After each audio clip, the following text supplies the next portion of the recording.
네. 마지막이라고 해서 갑자기 부담이 확 됐지만 네, 오늘 또 귀한 말씀 또 하나님께서 깨닫게 해 주신 말씀을 우리 성도님들과 같이 나눴으면 좋겠습니다. 제가 영상 하나를 준비했는데요. 영상 하나를 보고 같이 말씀을 나누도록 하겠습니다. 아마도 이것은 세상에서 가장 타기 어려운 자전거일 것이다. 실제로는 평범해 보이지만 이 자전거는 역방향 조향 메커니즘을 가지고 있다. 즉 바퀴를 왼쪽으로 돌리면 바퀴가 오른쪽으로 돌아가고 바퀴를 오른쪽으로 돌리면 바퀴가 왼쪽으로 돌아간다. 그러므로 이 자전거를 처음 타는 사람들은 조금 이상할 것이다. 보통 어른들은 이 자전거를 다시 타려면 반년 이상을 배워야 하는데 아이들의 경우에는 아이들이 어른들보다 외국어를 더 쉽게 배우는 것처럼 1, 2주밖에 걸리지 않는다. 네, 이 영상은 제가 최근에 흥미롭게 본 거꾸로 가는 자전거 실험을 쉽게 정리해 놓은 영상입니다. 이 자전거는 핸들을 오른쪽으로 돌리면 바퀴가 왼쪽으로 가는 자전거입니다. 자전거를 너무나도 잘 타는 어른들은 이 자전거 위에서 다 맥을 못 추었습니다. 뇌에 박힌 지식과 경험이 너무 강해서 몸이 거부했기 때문입니다. 그런데 신기하게도 어린아이는 아주 짧은 시간 만에 이 자전거를 정복했습니다. 아이에게는 이 자전거는 이래야 한다라는 그 고집이 없었기 때문입니다. 아빠에게는 내가 아는 지식이 장애물이었지만 아이에게는 아빠를 믿고 타보는 순수함이 이 자전거를 타는 열쇠가 되었습니다. 오늘 예수님은 제자들에게 하나님 나라를 어린아이와 같이 받아들여야 한다라고 말씀하십니다. 오늘 본문의 바리새인이 바로 그 실패한 아빠와 같은 모습을 보입니다. 율법을 너무나도 잘 알아서 오히려 하나님의 은혜를 거부한 반면 세리와 어린아이는 그 자전거를 탄 어린아이처럼 주님께 자신을 온전히 맡기는 모습을 보입니다. 오늘 말씀을 통해서 우리 성도님들이 어린아이 같은 모습은 무엇인지, 우리가 가져야 할 하나님 나라의 신앙은 무엇인지를 발견하시고 깨닫는 귀한 시간이 되기를 소망합니다. 오늘 말씀은 두 가지 이야기, 바리새인과 세리의 기도와 어린아이가 예수님께 오는 것을 꾸짖는 제자들의 이야기를 보여주지만 사실 한 가지의 주제를 이야기하고 있습니다. 예수님은 먼저 자기를 의롭다고 믿고 다른 사람을 멸시하는 자들에게 비유로서 말씀해 주시고 계십니다. 두 사람이 기도하러 성전에 올라가고 있었습니다.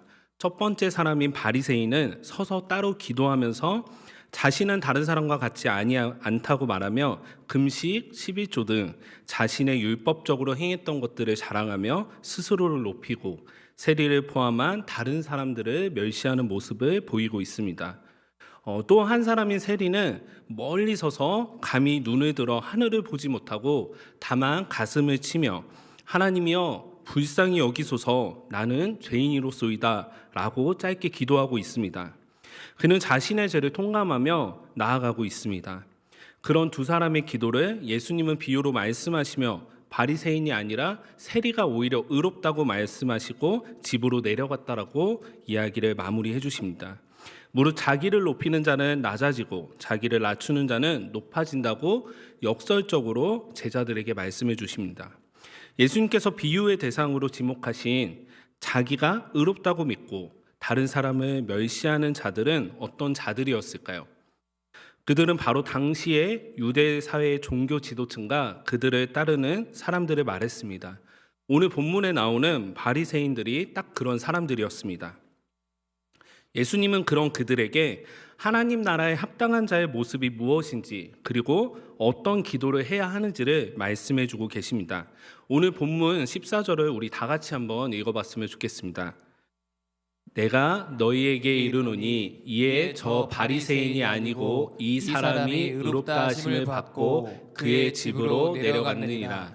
무릇 자기를 높이는 자는 낮아지고 자기를 낮추는 자는 높아지리라 하시니라. 아멘. 하나님 나라에 합당한 자의 첫 번째 모습은 자기를 낮추는 겸손함의 모습입니다. 이들은 하나님 앞에서 자신이 어떠한 자인지 알았습니다. 오늘 본문의 바리새인들은 율법을 철저하게 지키며 살아갔던 사람들입니다. 그들은 성경의 명령 외에도 조상들의 오래된 전통까지 지켰고 금식, 11조 등 종교적 의무를 철저히 지켰습니다. 그리고 그에 대한 자부심을 가졌던 사람들이었습니다. 그래서 그들은 자신의 행위와 노력으로 스스로 의롭게 되어진다라고 믿었었습니다. 그런 자기들의 의가 그들의 신앙의 기반이었던 것입니다. 그런 그들은 율법에 자기 자신을 점검하고 했으면 됐을 텐데 그들은 오히려 그렇게 하지 않았습니다. 율법을 잘 모르는 사람들, 로마의 앞잡이였던 세리들과 자신을 비교하며 그들을 죄인 취급하고 멸시했습니다. 바리새인들은 다른 사람들과 자신들을 비교했고 그 우월함과 월등의식으로 살아갔던 것입니다. 그리고 그런 우월함과 월등의식의 절정인 모습은 그들이 하는 기도를 보면 잘 나타나 있는 것을 볼 수 있습니다. 오늘 본문인 11절과 12절을 보면 이렇게 말하고 있습니다. 바리새인은 서서 따로 기도하여 이르되 하나님이여 나는 다른 사람들 곧 토색, 불의, 간음을 하는 자들과 같지 아니하고 이 세리와도 같지 아니함을 감사하나이다.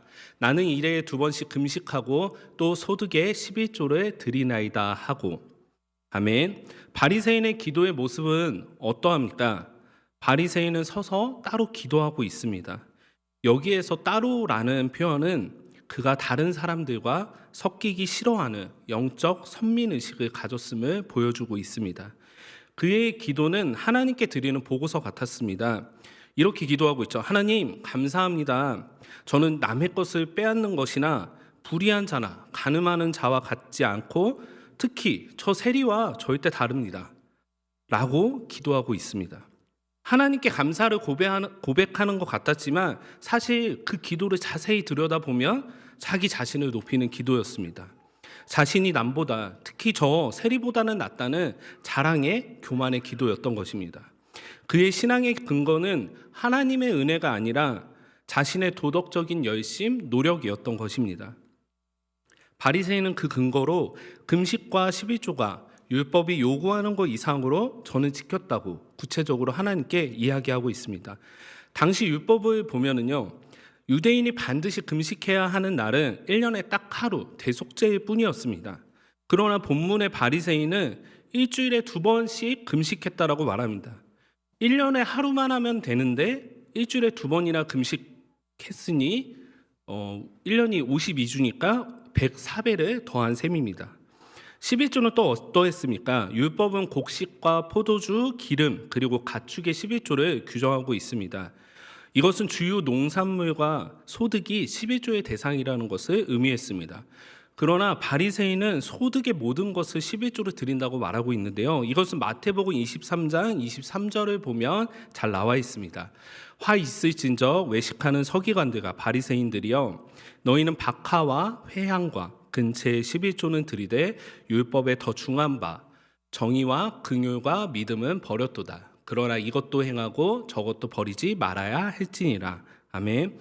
이들은 박하, 회향, 근체, 작은 채소와 향료 같은 아주 미미한 식재료의 잎사귀 하나까지도 계수를 하고 12조를 드렸습니다. 바리새인은 어떻게 보면 당시에 율법을 너무나도 잘 지키는, 아니 율법에서의 요구보다 더 열심을 가지고 신앙생활을 했던 사람으로 보였을 것입니다. 그러나 바리새인의 기도의 주어를 잘 살펴보면요, 그 주어가 하나님이 아니라 나 자신인 것을 알 수가 있습니다. 그는 하나님을 찬양하는 것이 아니라 하나님의 거울 삼아서 잘난 자기 자신을 감상하고 있었던 것입니다. 근데 오늘 본문에 나오는 또 한 사람이 있죠. 세리가 있습니다. 세리의 기도는 어떠한지 우리가 살펴봤으면 좋겠습니다. 오늘 본문 13절을 우리 같이 한번 읽도록 하겠습니다. 세리는 멀리 서서 감히 눈을 들어 하늘을 쳐다보지도 못하고 다만 가슴을 치며 이르되 하나님이여 불쌍히 여기소서 나는 죄인이로소이다 하였느니라. 아멘. 세리는 멀리 서서 기도하고 있습니다. 당시 세리는 로마의 앞잡이로 동족의 피를 빨아먹는다고 하는 당시 여러 사람들로부터 손가락질 받는 죄인의 대명사였습니다. 그런 그가 성전 안으로 가까이 가지 못하고 멀찍이 서서 기도하고 있습니다. 그리고 감히 눈을 들어 하늘을 쳐다보지도 못하고 기도한다고 성경은 이야기합니다. 그리고 세리는 가슴을 치면서 이렇게 기도합니다. 하나님, 나를 불쌍히 여겨주시옵소서. 나는 죄인입니다. 여기서 불쌍히 여기소서라는 말은 헬라어로 헬라스코마이인데 이는 성소의 법계 위에 있는 속죄소와 그 어원이 같습니다. 즉 세리는 단순히 감정적으로 불쌍히 여겨주소서라고 말하고 있는 것이 아니라 하나님께 하나님 재물 없이는 죽을 수밖에 없는 저를 위해 화목제물이 되어 주십시오. 저는 너무나도 천한 죄인입니다 라고 하면서 절규하고 기도하고 있는 것입니다. 가슴을 친다는 것은 그러한 자신의 처지와 모습 속에서 극심한 슬픔과 괴로움 속에 있음을 보여주고 있는 것입니다. 세리는 자신의 죄가 얼마나 크고 부끄러운지 알았습니다. 하나님 앞에서 자신이 죄인임을 인정하며 그 죄가 너무나도 크기에 자신의 힘으로는 이 죄를 어찌할 수 없기에 하나님 앞에 그 죄로 인해 가까이 갈 수 없는 그 현실에 몸부림치면서 슬픔과 고통을 가슴을 치며 기도하는 모습으로 보여주고 있는 것입니다. 예수님은 그런 세리의 모습을 보면 뭐라고 말씀하시나요? 의롭다라고 말씀하십니다. 예수님이 말씀하신 이 의로움은 바리새인처럼 남과 자신을 비교하며 교만하고 자랑의 모습으로 거짓된 감사를 고백하는 그런 모습이 아니라 세리처럼 하나님 앞에서 자신을 비교하며 하나님 앞에 자신의 처지를 깨달을 때 나오게 되는 그런 모습입니다. 바리새인은 스스로 의로워지려고 노력했습니다. 그래서 율법보다 더한 열심으로 금식도 했고 11조도 지키고 불의한 모습으로 살아가지 않으려 애를 썼던 것입니다. 그는 율법을 잘 지키면 그것들을 잘 해내면 의로워질 줄 알았습니다. 그래서 스스로 의롭다고 믿은 것입니다. 그러나 예수님이 말씀하신 의로움은 그런 것이 아니었습니다. 내가 애써야 하는 것이 아니었습니다. 예수님께서는 14절에 이렇게 말씀하십니다. 내가 너희에게 이르노니 이에 저 바리새인이 아니고 이 사람이 의롭다 하심을 받고 그의 집으로 내려갔느니라. 무릇 자기를 높이는 자는 낮아지고 자기를 낮추는 자는 높아지리라 하시니라. 아멘. 그런데 왜 예수님은 바리새인이 아니라 당시의 죄인이라고 불리고 사람들을 멀리했던 세리를 의롭다라고 말씀하셨을까요? 세리가 의롭다고 말할 수 있었던 것은 하나님이 세리를 의롭다라고 말씀해 주셨기 때문입니다. 세리가 갑자기 도덕적으로 완벽해졌거나 횡령한 돈을 다 갚았기 때문에 의로워진 것이 아닙니다. 세리는 여전히 죄인이었지만 하나님께서 그를 향해 너는 이제 죄가 없다, 너는 의롭다라고 말씀해 주신 것입니다. 즉 의로움은 내가 쌓는 성적이 아니라 하나님께서 입혀주는 선물인 것입니다. 세리는 여전히 죄인이었지만 하나님을 전적으로 의지했기에 의롭다라는 판결을 받을 수 있었던 것입니다. 예수님이 말씀하신 이 의로움은 단순히 법을 잘 지키는 상태가 아닙니다. 바로 하나님과 바른 관계에 있는 그 상태를 이야기하는 것입니다. 바리새인은 법을 잘 지켰을지 모르나 하나님의 나의 성과를 확인해 주시는 분 정도로 여겼습니다. 하나님과 인격적 관계가 아니라 거래 관계를 했던 것입니다. 그러나 세리는 자신에게는 아무 소망이 없음을 깨닫고 오직 하나님의 긍휼에만 매달렸습니다. 하나님은 나의 유일한 구원자로 인정하는 진정한 관계가 회복된 것입니다. 하나님 나라에 합당한 자들은 이런 의로움을 알고 나아가는 자들인 것입니다. 즉 하나님의 긍휼과 은혜를 바라는 자들입니다. 그런 모습은 하나님 앞에서 끊임없이 자신을 비교하고 자신의 위치와 처지를 깨달을 때 그것을 알 때 가능한 것입니다. 세상은 끊임없이 남들과 비교하며 자신을 높이라고 이야기하고 있습니다. 남들보다 더 높이, 남들보다 더 낮게 살아가라라고 말합니다. 노력하고 경쟁하고 스스로 높아지는 것을 세상은 성공이라고 말하고 있습니다. 그러나 하나님 나라에 속한 우리들은 어떻게 살아가야 할까요? 하나님 앞에서 우리 자신을 점검하고 바라봐야 할 것입니다. 하나님 앞에서 나를 돌아보고 내가 정말 죄인이지만 하나님이 나를 의롭게 해주셨기 때문에 하나님으로 인하여서 하나님 때문에 내가 살아갈 수 있음을 고백하고 나아가야 하는 것입니다. 이 비유에 이어서 두 번째 장면이 나오는데요. 사람들이 예수님께 만져주심을 바라고 자기의 어린아이들을 데리고 오는 장면이 나옵니다.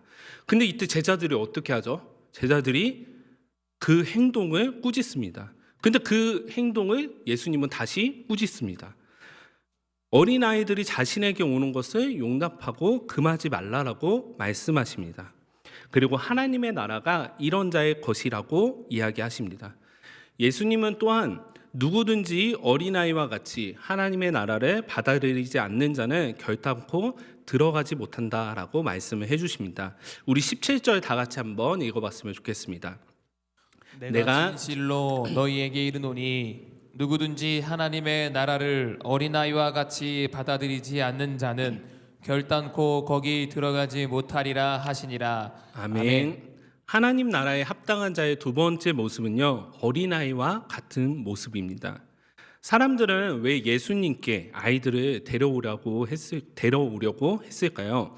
이것은 당시 유대 사회의 관습을 보면 알 수 있는데요. 랍비나 선생, 영적인 권위자가 어린아이에게 손을 얹는 행위, 즉 오늘날에 목사님이 이렇게 안수해 주시는 것과 같은 축복을 의미했기 때문입니다. 사람들은 예수님을 위대한 사람으로 보았고 그분께 안수를 받는다면 좋을 것이라고 생각했습니다. 그래서 자신들의 아이를 데려오고 있는 것입니다. 그러나 제자들은 그들의 모습을 꾸짖고 있습니다. 당시에 어린아이들이 어떠했는지를 보면 우리가 왜 꾸짖었는지 또한 알 수 있는데요. 당시에 어린아이들은 인원을 셀 때에도 포함을 하지 않았습니다. 이것은 경제적으로나 사회적으로나 그다지 어린아이가 중요한 위치가 아니었음을 알 수 있는 것입니다. 그런 그들을 향해서 예수님이 안수하시는 이 행위가 제자들 눈에는 상당히 비효율적이고 오히려 예수님의 에너지를 소진시키는 것처럼 생각했던 것 같습니다. 이 어린아이들은 말귀도 못 알아듣고 헌금도 낼 수 없고 하나님 나라를 위해서 당장에 싸울 힘도 없고 일할 수도 없는 제자들은 하나님 나라를 큰 나라의 사람, 큰 군대나 강력한 조직으로 생각했기 때문에 아이들은 그저 방해물이고 귀찮은 존재라고 생각했던 것 같습니다. 그리고 또 아이들이 막 오게 되면 어떻게 되죠? 아이들과 부모들이 막 뒤엉켜서 예수님 주변이 막 혼잡하게 되죠. 그러다 보니까 더 중요한 예수님의 사역을 위해서 통제해야 한다라고 제자들은 생각했던 것 같습니다. 그러나 예수님은 오히려 그런 제자들을 꾸짖으십니다. 그리고 어린아이들을 부르시고 가까이 해주십니다. 그리고 그들이 오는 것을 막지 말고 용납하라라고 말씀하시면서 하나님의 나라가 이런 자들의 것이라고 말씀하십니다. 또한 어린아이와 같이 받아들여야 하나님의 나라에 들어갈 수 있다라고 하십니다. 이것은 앞서 말씀하신 바리새인과 세리의 이야기와도 연결되며 어린아이와 같은 모습을 갖추어야 하나님 나라에 합당한 자로 하나님 나라에 들어갈 수 있다라고 말씀하신 것입니다. 제자들이 바라보았던 하나님 나라의 일은 병든 자들을 고쳐주고 말씀을 선포하시고 한 명이라도 더 구원케 하시는 것이었을지도 모릅니다. 또 하나님의 나라가 이 유대 땅 가운데 실현되기 위해서 얼른 예수님이 왕위를 차지하셔야 하나님의 나라가 세워질 것이고 큰 권력을 가지시며 그때 하나님의 나라로서 예수님이 영향력을 가지고 이루어 가실 것이라고 생각했습니다. 그러나 오히려 예수님은 하나님의 나라는 이런 어린아이들과 같은 자들의 것이라고 말씀하십니다. 그럼 어린아이와 같다라는 것은 어떤 모습일까요? 아이를 키워보신 분들은 다 아실 것 같습니다. 저도 지금 3명의 자녀를 키우고 있는데요. 8살, 6살, 5살의 아이를 키우고 있습니다. 이 아이들을 보면서 하나님의 마음을 많이 느낍니다. 근데 하나님처럼 할 수는 없더라고요. 네. 아이들이 태어나서 스스로 할 수 있는 게 없죠. 배고프면 울고 기저귀가 젖으면 소리를 지르며 의사를 표현합니다. 그들에게 부모는 어떤 사람일까요? 도와주는 사람 정도가 아니라 나의 생명줄인 것입니다. 부모가 없으면 죽는다는 것을 아이들은 본능적으로 알고 있는 것 같습니다. 이것이 바로 전적으로 의존하는 행위입니다. 부모한테 의지해서 아이들은 살아가죠. 자신이 가진 힘이나 능력을 내세울 수 없습니다. 그런 아이들이 시간이 지나면 스스로 할 수 있는 것들이 생겨나고 그러면서 점점 부모를 떠나가게 됩니다. 그래서 아이를 다 키우신 분들, 제 주변에도 그런 분들이 많으신데 항상 늘 그런 얘기를 하시더라고요. 지금 저를 보시면서 그때가 좋은 거야. 근데 저는 좋은지 잘 모르겠거든요. 요즘에는 좋습니다. 저기 아이들이 있는데, 네. 왜냐하면 이 시기가 안 올 것 같은, 다시는 안 올 것 같은, 그리고 이제 막내가 5살인데 그 귀여움이 이제 좀 사라지고 있는 모습을 보면서 아, 이때가 소중한 시간이 되겠구나라고 좀 생각을 하고 있습니다. 당시 어린아이들을 키우는 부모님, 저도 마찬가지였지만 그런 이야기가 전혀 안 들립니다. 저 또한 그랬던 것 같아요. 아이들이 하나부터 10까지 사실 다 부모님을 찾고 도움을 요청하다 보니까 그런 것들이 귀찮아지게 되고 금방 지치게 되고 오히려 빨리 아이들이 할 수 있는 게 많아지는 시기가 왔으면 좋겠다는 생각이 들기도 하니까요. 근데 지금은 또 그런 어린 아이였던, 완전 갓난 아기였던, 그런 자기를 표현할 수 없었던 그런 아이들의 모습이 가끔은 그립기도 합니다. 저의 품에 이렇게 안겨 있고 할 줄 아는 건 우는 것밖에 없고 그렇게라도밖에 부모한테 표현할 수 없는 그런 모습들, 그립긴 하지만 돌아가고 싶진 않습니다. 이것이 바로 하나님이 말씀하신 하나님 나라의 어린아이와 같은 그런 모습인 것 같습니다. 아이가 부모를 의존하고 찾듯이 우리가 하나님께 절대적으로 의존하며 살아가는 모습인 것입니다. 우리가 처음 하나님을 만났을 때를 기억해 보면 하나님 앞에서 우리의 처지를 깨달았을 때 전적으로 하나님을 의존하게 됩니다. 그러나 점점 내가 내 안에 하나님 안에서 지식이 쌓이고 할 수 있는 것들이 많아지면서 점점 우리는 하나님을 찾기보다 스스로 무언가를 해내려고 합니다. 내 힘으로, 내 생각으로, 하나님보다는 내 의로움으로 나아가려고 하는 모습을 보입니다. 하나님 나라는 자신을 의지하는 것이 아니라 하나님을 의지하는 자들의 것이라고 예수님은 제자들에게 말씀하여 주고 계신 것입니다. 하나님 나라는 바리새인처럼 내가 이만큼 기여했으니 내 자리를 달라라고 요구하는 자들의 것이 아니라 오히려 어린아이처럼 주님, 저는 주님이 없으면 한순간도 살 수 없습니다. 저를 안아주십시오라고 두 팔을 벌리는 자들의 것입니다. 또한 어린아이들의 모습이 어떠합니까? 어린아이들은 순수한 모습을 갖고 있습니다. 하라는 대로, 시키는 대로 받아들이고 있는 그런 모습이 있습니다. 제가 이번 달 초에 유년부 아이들과 처음으로 예배를 드리면서 그런 아이들의 순수함에 감동이 되어서 흠뻑 빠진 그런 시간들이 있습니다. 아이들과 함께 예배를 드리면서 말씀을 같이 읽는데 우리 다 같이 한번 제일 큰 목소리로 한번 따라 읽어볼까요? 위에 성도님들한테 다 들릴 정도로 이렇게 이야기를 한 적이 있습니다.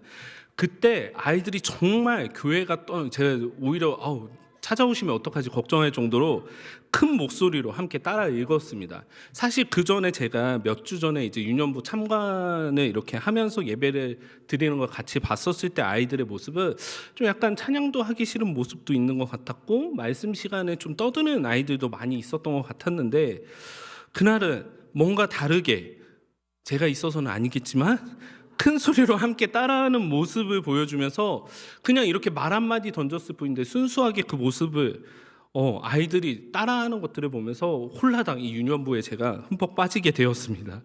근데 아이들의 모습을 보면 그런 순수함이 정말 있는 것 같습니다. 이렇게 해야 한다고 하면 왜? 라고 잘 이야기하지 않죠. 그렇게 말하기보다 그냥 부모의 말에, 선생님의 말에 있는 그대로 따라하는 모습을 보입니다. 어른들은 내가 여기서 소리 지르면 옆 사람이 어떻게 볼까? 소리 지르면 어떻게 될까라고 이게 꼭 필요한가? 라고 계산하고 하지만 아이들은 사랑하는 선생님이, 사랑하시는 예수님이 하라고 하면 그냥 합니다. 예수님은 그런 아이들의 순수한 모습과 같이 하나님 나라에 합당한 자들도 이런 순수함, 하나님을 있는 그대로 받아들이고 하나님의 뜻으로 살아가려고 하는 사람들의 것이라고 말씀하고 계신 것입니다. 아이들처럼 꾸밈없는 모습으로 솔직하게 하나님 앞에 나아가며 세상 속에서도 하나님의 뜻을 이루어가기 위해 있는 그대로 순종하며 살아가는 모습을 가지고 살아갑니다. 하나님 나라는 복잡하고 계산적인 사람이 아닌 주님의 말씀을 어린아이처럼 홀라당 다 믿어버리고 그대로 살아내려는 순수한 사람들의 것입니다. 오늘 말씀은 사실 누구에게 하고 계신 말씀일까요? 이 말씀은요, 하나님의 뜻을 어쩌면 잘 안다고 생각했던 그 누구보다도 예수님을 가까이서 본 예수님의 사역과 삶을 가장 잘 알고 있던 제자들에게 말씀하고 계신 것입니다. 바리새인들처럼 오히려 율법을 너무나도 잘 알고 율법이 요구하는 것들보다 잘 지켜 행했지만 자신의 행위, 의로움, 공로를 내세워버린 그들에게 하나님의 나라는 그런 자들의 것이 아니라고 예수님은 말씀하여 주고 계십니다. 그들이 중요하다고 생각했던 그 기준들은 사실 세상적인 기준이었음을, 그들이 지키려고 하고 드러내려고 했던 그러한 것들은 사실 하나님 나라에선 전혀 중요하지 않았음을 말씀하여 주고 계십니다. 하나님 나라는 공로와 어떤 자격을 갖추어야만 들어갈 수 있는 것이 아니라 자기를 낮추는 겸손함으로 어린아이와 같이 하나님을 의존하고 순수함으로 하나님의 말씀에 순종하는 자들을 통해 하나님과의 관계로 인해 들어갈 수 있고 경험할 수 있다라고 말씀하여 주시고 계신 것입니다. 오늘 우리 성도님들의 삶 가운데도 이런 어린아이와 같은 모습으로 하나님의 나라를 소망하며 살아가시기를 소망합니다. 우리 이 시간 한번 기억해 봤으면 좋겠습니다. 부모님들은 우리가 아이들을 키울 때 그 아이들의 모습을 보며 아이들의 존재만으로도 너무 사랑스럽고 행복했던 그 기억들을, 그 경험들을 떠올려 보셨으면 좋겠습니다. 또 우리가 예수님을 만났을 때 그 감격을 기억해 보셨으면 좋겠습니다. 내가 주님 앞에서 얼마나 죄인인지를 깨달았을 때, 내 힘으로 이 세상에서는 살아갈 수 없음을 알았을 때 주님만 전적으로 의지하겠습니다, 주님 저를 도와주세요 라고 고백했던 그 순간들을 기억해 보셨으면 좋겠습니다. 우리는 사실 하나님이 아니고서는 살아갈 수 없는 사람들입니다. 내가 신앙의 연차가 오래됐다고 해서, 내가 어떤 역할을 맡았다라고 해서, 내가 성경을 많이 봤다라고 해서 하나님 나라에 들어갈 수 있는 것이 아닙니다. 주님은 오늘 우리에게도 동일하게 이야기하고 계십니다. 하나님의 나라는 어린아이와 같이 받아들여야 들어갈 수 있는 곳이야 라고 말씀하고 계십니다. 아무리 노력하고 애쓰고 나를 위해 하는 것처럼 네가 많은 것을 해내서 가는 곳이 아니라 내 앞에서 너가 어떠한 존재인지를 알고 나를 전적으로 의지할 때, 나의 말에 순종할 때 들어갈 수 있는 곳이야 라고 이야기하십니다.